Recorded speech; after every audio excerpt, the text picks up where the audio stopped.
Hello guys, welcome back to my channel. कैसे हैं आप सब? आई होप कि आप सभी बहुत अच्छे होंगे। दोस्तों, आज मैं फिर से आपके लिए लेके आई हूँ घर और किचन के कुछ ऐसे यूज़फुल टिप्स एंड ट्रिक्स जो आपके बहुत ही ज़्यादा काम आएंगे, क्योंकि ये टिप्स एंड ट्रिक्स आपके समय और पैसे दोनों की बचत करेंगे। साथ ही साथ मैं आपको ये भी बताऊंगी कि संतरे के छिलके के ऊपर सुई हमें क्यों लगानी चाहिए, इसके क्या क्या फ़ायदे होते हैं। बिना स्किप किए वीडियो को प्लीज़ एंड तक वॉच करिएगा। वीडियो जरा सी भी यूज़फुल लगे तो प्लीज़ वीडियो को लाइक, शेयर और सब्सक्राइब करें। चलिए बढ़ते हैं पहली टिप की तरफ। तो पहली टिप है हमारी इस तरह की सूखी हुई तुलसी को लेके। फ्रेंड्स, अक्सर क्या होता है कि विंटर्स के दिनों में बहुत से घरों में तुलसी सूख जाती है, जिसको हम लोग बहुत ज़्यादा अशुभ मानते हैं। लेकिन फ्रेंड्स, ऐसा बिल्कुल नहीं है। सूखी हुई तुलसी को भी आप यूज़ में ला सकते हैं। जिस तरह से आप हरी तुलसी के पत्तों को कान्हा जी को चढ़ाते हैं, सेम उसी तरीके से आप ठाकुर जी की सेवा में इन सूखी डंडियों को भी उपयोग में ला सकते हैं। तो आप तुलसी की 5-6 डंडियों को इस तरह से मिलाकर कलावे से बांध दीजिए। इसका एक बंडल सा बना दीजिए। आप चाहे तो थोड़ा सा रुई इसके ऊपर लगा सकते हैं। उसके बाद घी में डुबोने के बाद आप इससे दिए की तरह बाती बनाकर आरती कर सकते हैं, या फिर आप इसको लोभान और हवन की तरह जलाकर इसकी खुशबू पूरे घर में फैला सकते हैं। कि एक नेचुरल खुशबू होती है, जिसकी खुशबू से आपके घर से मच्छर और मक्खी भी तुरंत भाग जाएंगे। तो फ्रेंड, तुलसी के सूख जाने पर आप कभी भी इसे अशुभ न माने, क्योंकि ये एक नेचुरल प्रक्रिया होती है। तो फ्रेंड्स, इस तरह से आप इस सूखी तुलसी को भी यूज में ला सकते हैं। तो ये देखिए फ्रेंड्स, मैंने जो तुलसी का एक छोटा सा बंडल बनाया था, इसके ऊपर मैंने अच्छे से रुई लपेट लिया। आप इस तरह से इसको रोल कर लीजिए। आप चाहे तो इस तरह के छोटे छोटे बंडल बनाकर स्टोर करके रख दीजिए, और जब भी आपको ठाकुर जी की आरती करनी हो तो आप इस तुलसी की स्टिक को आप यूज में ला सकते हैं। तो ये देखिए, मेल्टेड घी में मैंने इसको इस तरह से डुबो दिया है। तो जो आगे मैंने जहाँ पे कॉटन लगाई थी, रुई लगाई थी, उस हिस्से को अच्छे से घी में डुबो दिया। अब हम इस बंडल को रखेंगे अपने दिए के ऊपर, और अब हम आगे से इसको जला लेंगे। अब इस दिए से आप अपने ठाकुर जी की आरती कर सकते हैं। इसकी जो अरोमा खुशबू है बिल्कुल नेचुरल है। और अगर इसको जलाने में कुछ दिक्कत हो रही हो तो थोड़ा सा कपूर आप क्रश करके इसके ऊपर से डाल दीजिए।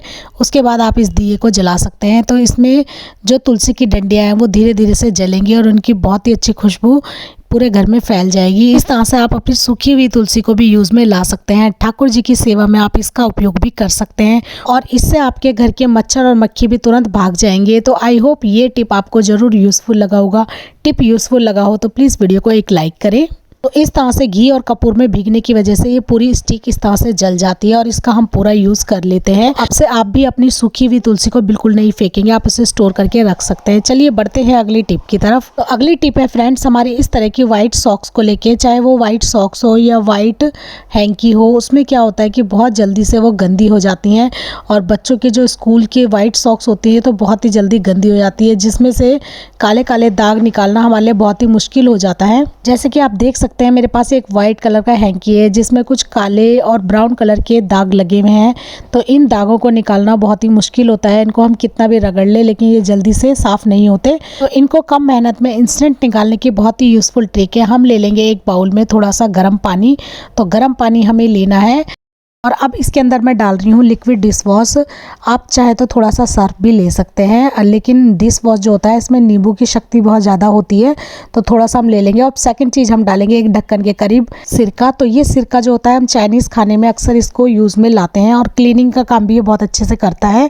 तो एक ढक्कन के करीब सिरका मैंने डाल दिया है। 10 मिनट तक इसको ऐसे ही भीगा रहने देंगे, ताकि इनके दाग धब्बे अपने आप आसानी से निकल जाएंगे। और अगर आपके पास टाइम नहीं है तो आप इंस्टेंट भी इनको हल्के हाथों से इस तरह से रगड़ने के बाद इन दाग धब्बों को निकाल सकते हैं। 10 मिनट बाद जब हम हल्के हाथों से इनको हल्का सा रब करेंगे तो बहुत आसानी से सारे ही दाग धब्बे निकल जाएंगे। तो इस तरह से आपके समय की भी बचत होगी। तो कम मेहनत में और कम समय में आप इनकी क्लीनिंग कर सकते हैं।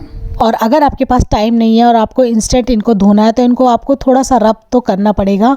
और इस तरह से रब करने के बाद आप देखेंगे कि जितने भी लगे हुए दाग धब्बे हैं तुरंत ही हट जाएंगे। तो ये देखिए फ्रेंड्स, सॉक्स और हैंकी इनको मैंने कुछ सेकंड ही रगड़ा है, तो आप इनका रिजल्ट देख सकते हैं।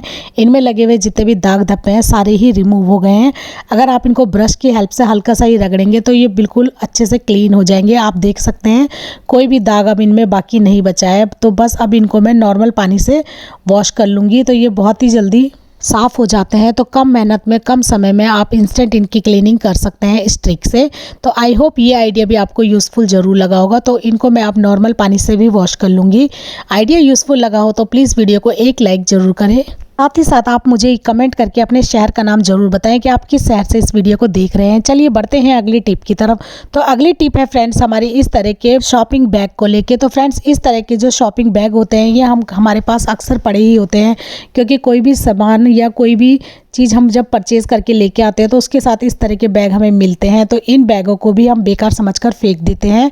तो चाहे आपके पास प्लास्टिक वाले बैग हो या पॉलीथीन बैग हो या कपड़े वाले बैग हो, कोई भी बैग हो, उनको आप अपने किचन में या घर के किसी भी सामान को ऑर्गेनाइज करने में यूज़ में ला सकते हैं। ये मेरे पास कुछ एक्स्ट्रा बॉटल्स हैं जो कि मेरे यूज़ की नहीं है और किचन में भी हम इनको रख नहीं सकते, क्योंकि किचन में भी इतनी ज़्यादा स्पेस नहीं होता कि हम इन बोतल को संभाल के रख सकें।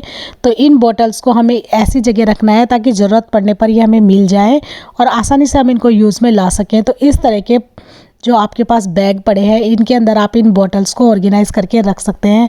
तो अगर आप इन बॉटल्स को किसी भी रैक में या किसी भी स्लैब में रखते हैं तो ये हमें बहुत ज़्यादा फैले हुए लगते हैं और हमारा किचन जो है बहुत मैसी सा लगता है। लेकिन अगर आप इस बैग के अंदर इनको अच्छे से ऑर्गेनाइज करके रख लोगे तो आपको अपना किचन बिल्कुल भी मैसी सा नहीं लगेगा और आपकी सारी जितनी भी बॉटल्स है एक ही जगह ऑर्गेनाइज भी हो जाएंगी। तो आप इस बैग को इस तरह से ऊपर से नोट लगा दीजिए। उसके बाद आप इस बैग को कहीं भी किसी भी स्लैब में या किसी भी रैक में रख सकते हैं आसानी से, ताकि ज़रूरत पड़ने पर आपको इनको ढूंढना भी ना पड़े और आसानी से ये आपको मिल जाएं। तो ये देखिए फ्रेंड्स, ये 4 बॉटल्स जिनको मैंने इस बैग के अंदर रख लिया है। तो ज़रूरत पड़ने पर मैं इनको आसानी से निकाल लूँ तो इनको मैं रखूँगी इस रैक के अंदर। और इस रैक के अंदर आप इस तरह से एक साइड में इनको रख सकते हैं। तो एक साइड में ये बहुत ही आसानी से फिट हो जाती हैं। एक साथ आपकी 4 बोतलें ऑर्गेनाइज हो गई हैं और इनको आप आसानी से देख भी सकते हैं, क्योंकि ये आपको इस तरह से दिख भी जाएंगी। तो जब आपको ज़रूरत हो आप इसमें से निकाल सकते हैं। और अभी भी आपके रैक में बहुत ज़्यादा स्पेस है तो आप दूसरी चीज़ भी यहाँ पे रख सकते हैं, कोई भी कंटेनर, बॉक्स या कोई भी बर्तन। तो इस तरीके से आपका जो किचन है वो बहुत ज़्यादा मैशी भी नहीं लगता है। तो इस तरीके से आप इस बैग के अंदर कुछ भी अपना वेस्ट सामान स्टोर करके रख सकते हैं ताकि वो आसानी से आपको मिल सके। तो आई होप ये आइडिया आपको यूज़फुल लगा होगा। आइडिया यूज़फुल लगा हो तो एक लाइक करें। चलिए बढ़ते हैं अगली टिप की तरफ। तो अगली टिप है फ्रेंड्स हमारी इस तरह के आलूओं को लेके। फ्रेंड्स आलू एक ऐसी सब्जी है जिसको हर सब्जी के साथ मिक्स करके हम डालते हैं, बनाते हैं। और बहुत बार कोई सब्जी नहीं होती तो केवल आलू की ही तरी वाली या फिर ड्राई सब्जी हम बनाते हैं। तो इसलिए आलू को हम ज़्यादा क्वांटिटी में लेके आ जाते हैं, लेकिन लंबे समय तक इनको सेफ रखने के लिए इनके अंदर डालेंगे कुछ लहसुन की कलियां, जिससे कि ये लंबे समय तक सेफ रहेंगी। ना तो ये खराब होंगे, ना कोई फंगस लगेगा और ना ही ये अंकुरित होंगे।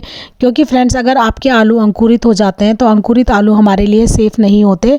तो उनको इस तरीके से हम सेफ रख सकते हैं जिससे कि हम आलूओं को लंबे समय तक भी यूज़ कर सकें। तो आप लहसुन की कलियां या फिर लहसुन की गांठें इस तरह से आलूओं के ऊपर डाल दीजिए। इससे आपका आलू जो है एकदम फ्रेश रहेगा और बहुत लंबे समय तक चलेगा, बिल्कुल भी वो खराब नहीं होगा। आप भी इस टिप को यूज़ करके ज़रूर देखें। आई होप आइडिया आपको यूज़फुल लगा होगा। चलिए बढ़ते हैं अगली टिप की तरफ। तो अगली टिप है फ्रेंड्स हमारे इस तरह के फ्रूट्स को लेके। फ्रेंड्स अक्सर हम कुछ फ्रूट्स को इस तरह से बास्केट में बाहर ही रख देते हैं। मच्छर मक्खी इन पर ना लगे तो इसको सेफ रखने के लिए हम इनके ऊपर यूज़ करेंगे सिरका, क्योंकि फ्रूट्स खाना हमारे लिए बहुत ही हेल्दी होता है। मच्छर मक्खी से भी इसे बचाना है। बहुत से लोग फ्रिज में रखे हुए फ्रूट्स को एकदम यूज़ में नहीं लाते क्योंकि इसमें कफ कोल्ड होने का डर रहता है।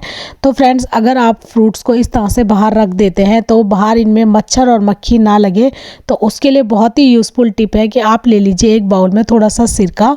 क्योंकि फ्रेंड जो सिरका होता है इससे मच्छर और मक्खी तुरंत दूर भाग जाते हैं, क्योंकि इसमें एक कसैलापन खट्टा सा फ्लेवर होता है जिससे कि मच्छर और मक्खी तुरंत भाग जाते हैं। तो अगर आप अपने फ्रूट्स को इस तरह से खुला रख देते हैं तो इनमें मच्छर मक्खी अक्सर बैठ जाते हैं। तो इस तरह के जो छिलके वाले फ्रूट्स होते हैं इनको आप क्या करिए, इस तरह से हल्का हल्का सिरके से रब कर लीजिए। तो आप क्या करिए, एक कॉटन ले लीजिए, इसमें 1-2 ड्रॉप सिरका डाल दीजिए और अब इस सिरके लगे हुई कॉटन से अपने फ्रूट्स के ऊपर इस तरह से रब कर दीजिए। यानी कि सारे फ्रूट्स छिलके वाले जितने भी हैं इनके ऊपर ही इस तरह से सिरका आप लगा दीजिए।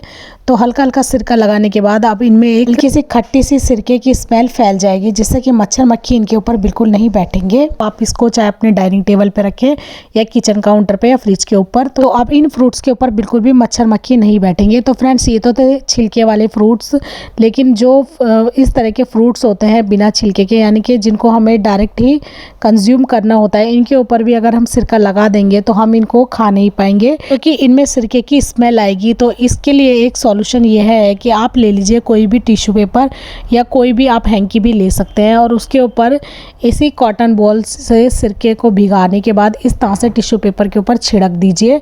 और अब इस टिश्यू पेपर को आप अपने इन फ्रूट्स के ऊपर इस तरह से रख सकते हैं।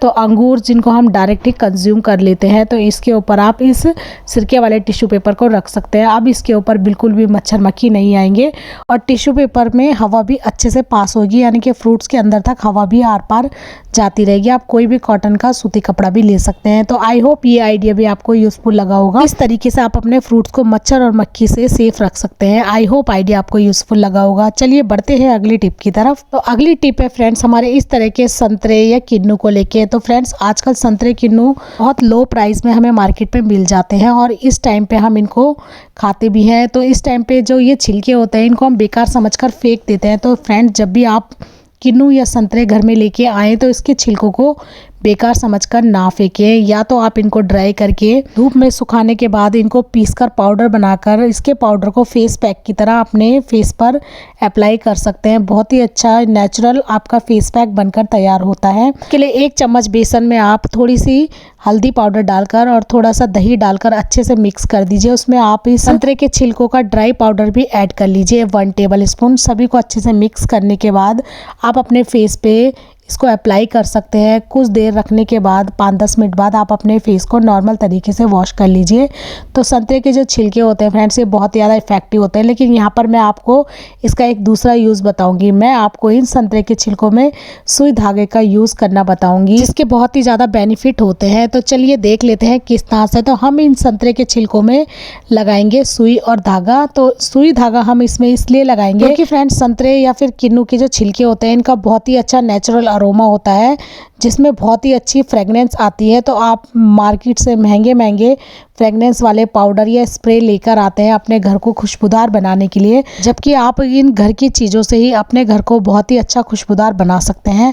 तो इसके लिए हम ले लेंगे सुई और धागा। अगर आपके पास इस तरह की बड़ी सुई है तो आप बड़ी सुई का यूज़ कर लें, और अगर आपके पास छोटी सुई है तो आप छोटी सुई का भी यहाँ पे यूज़ कर सकते हैं। अब सुई धागे के अंदर हम इन संतरे के छिलकों को पिरो लेंगे। इनकी एक माला टाइप की हमें बनानी है और अब इस माला को हम डाल देंगे अपने किचन काउंटर में। कहीं पर भी हम इसको हैंग कर देंगे जहां पर भी गंदी स्मेल आती है, जैसे कि डस्टबिन के आसपास, या फिर इसको आप अपने रूम में भी दरवाजे के पीछे इस तरह से हैंग कर सकते हैं। ये एक अच्छा रूम फ्रेशनर का काम भी करता है। या फिर आप इसको अपने बाथरूम में भी इस तरह से हैंग कर सकते हैं, क्योंकि बाथरूम में भी अक्सर बहुत ज़्यादा गंदी स्मेल आती है।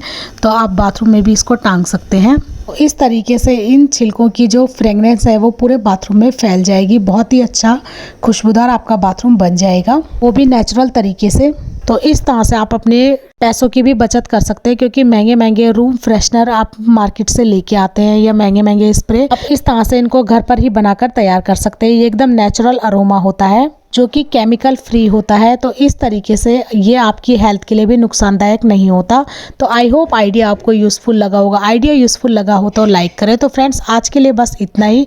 कौन सी टिप आपको सबसे ज़्यादा पसंद आई मुझे कमेंट करके ज़रूर बताएं, और किस शहर से आप इस वीडियो को देख रहे हैं मुझे ये जानकर बहुत खुशी होगी कि मेरी वीडियो कहाँ कहाँ तक पहुँच रही है। वीडियो जरा सी भी यूज़फुल लगे तो प्लीज़ वीडियो को लाइक शेयर और सब्सक्राइब करना बिल्कुल ना भूलें। मिलते हैं एक ऐसी यूज़फुल वीडियो में, तब तक के लिए बाय बाय, टेक केयर।